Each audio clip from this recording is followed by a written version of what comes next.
if you have an Airbnb, boutique hotel, hotel, motel, Holiday Inn, then you're going to need to learn how to stand out because unfortunately now, due to all the wonderful influencers who are teaching you how to get rich quick with the business model that we've been doing for years and years, now you're doing it too, which is wonderful. But let me make sure that you do it the right way so that you don't fail and fall flat on your face. I'm sure you have a lot of great advisors. I'm just one of them. So take what I say. If it resonates, if it doesn't, just poop, plop it to the next YouTube video.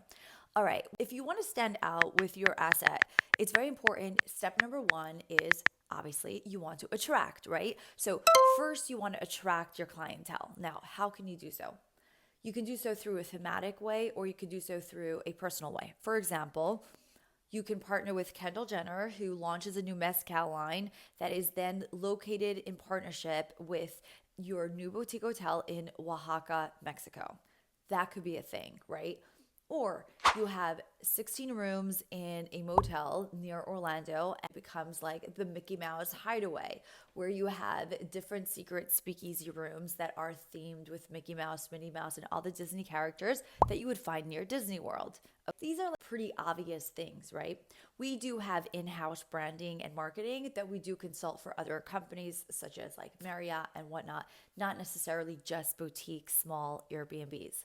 But once you do that, that is a great way to get people into the door. So now they're coming for you, they're coming for the chef, they're coming for the food, they're coming for the mezcal, they're coming for the speakeasy, they're coming for the Nerf gun hideaway, amenity. But now you need them to stay, right? So step number one is making sure that you have something about your place that stands out from any other place.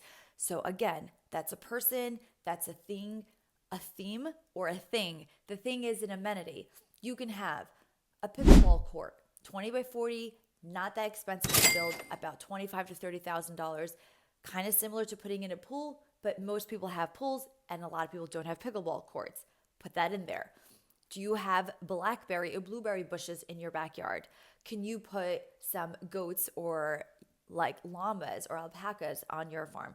I said farm, but also on your land. And just so you, if you have any agricultural animals on your land, it's zoned and taxed that way. So I think you save about 7% or you're paying 7%. I don't know. You have to look that up in your own personal state, but I'm pretty sure that's what it is. So now that you have them coming in for an amenity of that sort, and I definitely want to talk about amenities in a separate video because it goes very deep because it ties into the next one. Number two is standard of practice.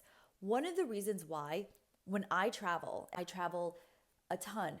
And I'm not talking about for pleasure. I'm talking about visiting all the markets that we're located in. So sometimes I could be taking 2-3 flights a week, going to like mid markets that are not that fun of places to go to. I always stay at the typical spot. I'm not saying the brand because I don't want to be doing any shout outs, but imagine a Marriott Courtyard, like a typical spot, that business travel conference center. Why do I do that? Because I know that every time I arrive, I'm going to get the same standard and smelly smells of that hotel because I'm going to get those towels and those linen, and I have a standard of practice that now I can set the bar to. And I know no matter where I go, I'm always going to have the same experience. When you're arriving at 3 a.m. or you're in only for a couple of hours, you don't really have time for nuances to call the Airbnb and then say, this host is not good or you didn't do this, because every single host is different. Every standard of practice is different. Every system and process is different. Every single housekeeper is different. Even if they have a housekeeping company, they're not always the same person. Therefore, it makes it very difficult to trust their standard of practice, unless, of course, you are on Airbnb and have 300 units spanned across the United States. If you're traveling from Kentucky to St. Louis, you can call me and say, do you have a furnished rental for me for my traveling nurse or something of that nature? And then we could provide that for you with a very similar standard of practice. Even though it's a different housekeeping company cleaning in 2 different states, it's a similar standard of practice. So let's say somebody's now traveling to Bali to go to your Airbnb, and then they go to your amenity and perhaps the pickleball balls are missing. Now, what is your systems and process around that? Or they go to one of the bedrooms and they find hair in the bed, or they look under the bed and they find a used condom. Now, it's not always that obvious when things are out of place and not following protocol. Training staff is a whole thing. I have somebody that I fly into every single location that trains our staff. I'm happy to share the name and contact of this person. You can call him as long as you're in the United States. He might go to Bali if you fly him out there, but he will basically train your staff just like any Sitai, Omni Hotel, Marriott Hotel, any flag Moxie will do. We do the same thing. It doesn't matter how big or small we are. So number one was attracting them, right? Getting the bees to come to the honey. Now, once they're in the door, you have to provide a standard of practice. This standard of practice is extremely important because you want them to be able to be return customers and to refer a friend, right? I would go to say the third thing because we don't have all day today. I need to get to the office.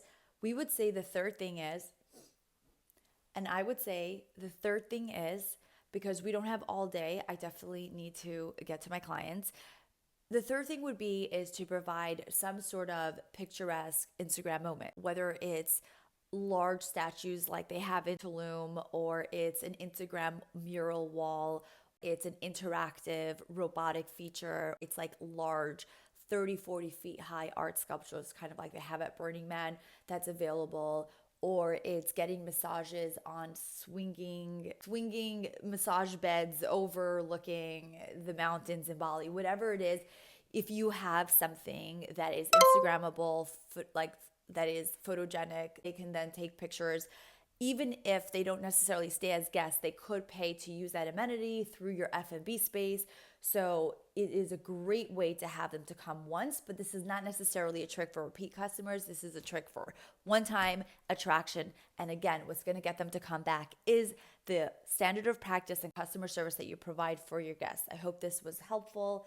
Please let me know if there's any other questions that you have. I do this every single day, and I'm not a great YouTuber, but I am trying to get this information online. So I might be a little bit blubbery and not so scripty. I'm not like trained for TV. So let me know questions that you have, and I'd be more than happy to share the answers with you. And I hope you have a good week.